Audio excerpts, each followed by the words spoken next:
అనుకుంటున్న అర్షద్ అలాగే బాబు గారి ఆధ్వర్యంలో యువకులు కావచ్చు, మదర్ గారి ఆధ్వర్యంలో కావచ్చు, చానా జమీల్ వీళ్ళ ఆధ్వర్యంలో యువకులు, ఎందుకంటే పేర్లు ఎక్కువ ఉన్నాయి కాబట్టి ముఖ్య నాయకుల పేర్లు చెప్పడం అందరికీ కూడా పేరు పేరున ధన్యవాదాలు తెలియజేసుకుంటున్నాను. ముఖ్యంగా 53, 54 డివిజన్ వైఎస్ఆర్ కాంగ్రెస్ పార్టీకి ఎంత అండగా ఉండిందంటే గతంలో జరిగిన ఎంపీ ఎలక్షన్లు కావచ్చు, ఈ 2 డివిజన్లోనే 6500 మెజారిటీ రావడం జరిగింది. మొదటి బూత్ నెల్లూరు నగరంలో ప్రారంభమైతే అది మీ డివిజన్లోంచి. తర్వాత 2014 జరిగిన శాసనసభ ఎన్నికల్లో దాదాపు 3650 ఓట్లు నాకు ఈ 2 డివిజన్లో వచ్చి రావటం. ఎప్పటికీ కూడా ఈ 2 డివిజన్స్ని ఖచ్చితంగా నేను రుణపడే ఉంటాను. అలాగే ఈరోజు ప్రతిపక్షంలో ఉన్నాం, మేమేమీ చేయలేక. అనిల్ కుమార్ యాదవ్ అంటే కొందరు మాట్లాడుతూ ఉంటారు, దూకుడు ఎక్కువ, ప్రతి దగ్గర గొడవ పెట్టుకుంటూ ఉంటాడు, ప్రతి దగ్గర ఇదని.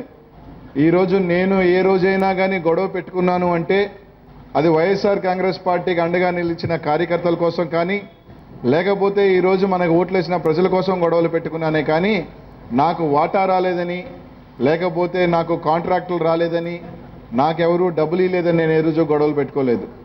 ఈరోజు నేను నెల్లూరు నగరంలో గొడవ పెట్టుకున్న సంఘటనలు చూసుకుంటే, ఒకసారి నేను ఐఏబీ మీటింగ్లో మంత్రి గారి మీద గొడవ పోయాను.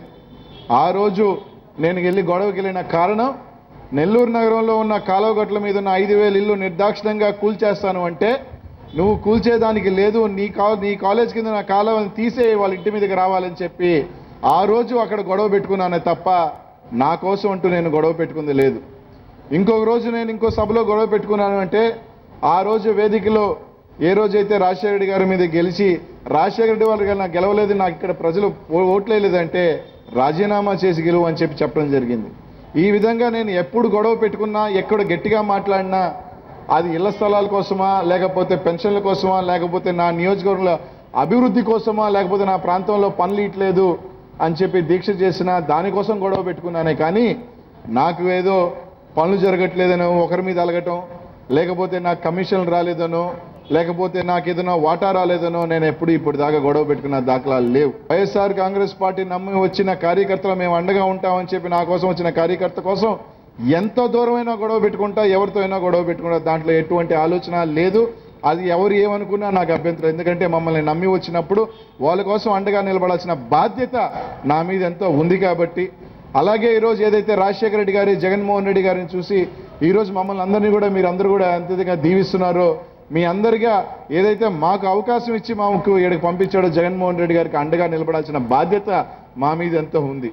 కాబట్టి మేము ఆ కుటుంబానికి అండగా ఉన్నామే తప్ప ఈరోజు ఆయనకి నేను వెన్నుపోటు పొడిచి నేను ఇంకో దగ్గరికి పోయినంత మాత్రాన నేను బాగుంటానేమో కానీ నన్ను నమ్మి ఓట్లేసిన యావత్తు ప్రతి ఒక్కరిని కూడా నేను మోసం చేసిన వాడిని అవుతాను, నేను మోసగాడిని అవుతాను. కాబట్టి ఆ కుటుంబానికి ఎప్పుడు కూడా ఇది చేయం. మమ్మల్ని నమ్మి వచ్చిన కార్యకర్త కోసం ఎంత దూరమైనా కొట్లాడతాం, ఎవరైనా అంతే తప్ప కూడా లేదని చెప్పి తెలియజేస్తున్నాను.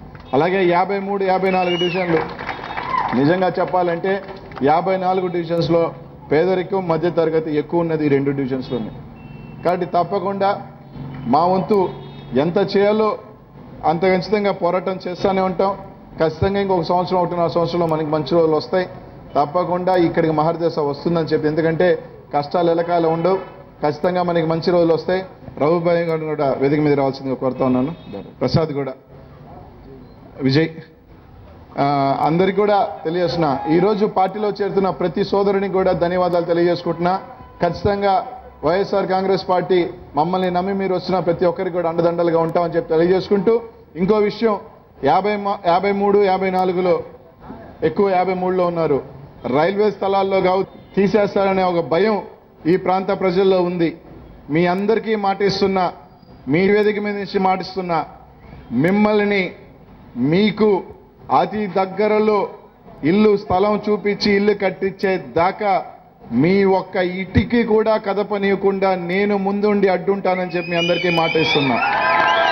ఒక్క ఇటుకు కూడా మీకు స్థలం కేటాయించి మీరు అందరూ కూడా సంతోషంగా సుముఖంగా మేము అక్కడికి వెళ్తామనే దాకా ఎంత వాళ్ళతో అయినా కొట్లాడతాను, ఎన్ని కేసులకైనా పెట్టించుకునే దానికి సిద్ధపడతాను. మీ అందరి ముందు నేను ఒకడిని ఉన్నాను అని మాత్రం ధైర్యంగా ఉండండి అని చెప్పి తెలియజేస్తున్నా.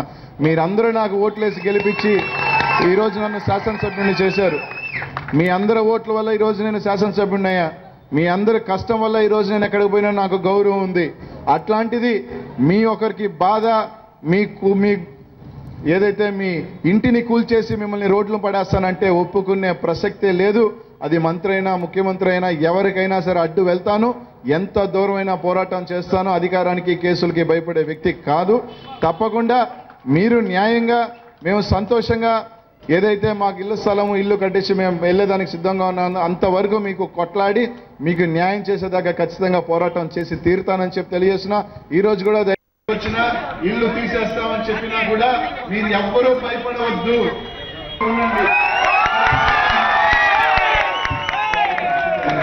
ఖచ్చితంగా ఈరోజు ఇంత మంచి కార్యక్రమం ఈరోజు నిజంగా ఒక శుభారంభం ప్రారంభమైంది. వైఎస్ఆర్ కాంగ్రెస్ పార్టీ గారు 2 సంవత్సరాలు ప్రతిపక్షం అయినా కూడా ఈ రోజు వైఎస్ఆర్ కాంగ్రెస్ పార్టీలో చేరడానికి ఇచ్చేస్తున్న ప్రతి ఒక్కరికి ధన్యవాదాలు. ఏది కావచ్చు, ఈ రోజు జగన్మోహన్ రెడ్డి గారు చేసిన పోరాట పట్టిమ కావచ్చు, ఈ రోజు ఏదైతే మీరు ముందుకు వస్తా ఉన్నారో ఈ రోజు ఖచ్చితంగా, ఎందుకంటే ఈ రోజు రాజశేఖర రెడ్డి గారు ఏదైతే పేద ప్రజల కోసం ఆలోచన చేశాడో తప్పకుండా ప్రజల్ని మోసం చేసే పరిస్థితిలో లేడు. గాంధీ జైల్లోకి పంపించింది మతి మార్పు ఎక్కువ. వైఎస్ఆర్ కాంగ్రెస్ పార్టీని గెలిపించుకుందాం. జగనన్నని మీ ఆ 2 డివిజన్ కి ఖచ్చితంగా చెప్తున్నాను, మహర్దశ ఉంటుంది. SK Babu, SK Mujeer, SK Hayat, SK Hanamat, SK Shameel దిగేసింది, ఎస్కే అనీష్, కాదర్ బాషా, హిమయన్, అహ్మద్, సైఫుల్లా, షాహుద్, కరీముల్లా, సుబానీ, సిరాజ్, సాదిక్, అల్తాఫ్, సాబులు, కాసిల్, రఫీ, దిలీప్,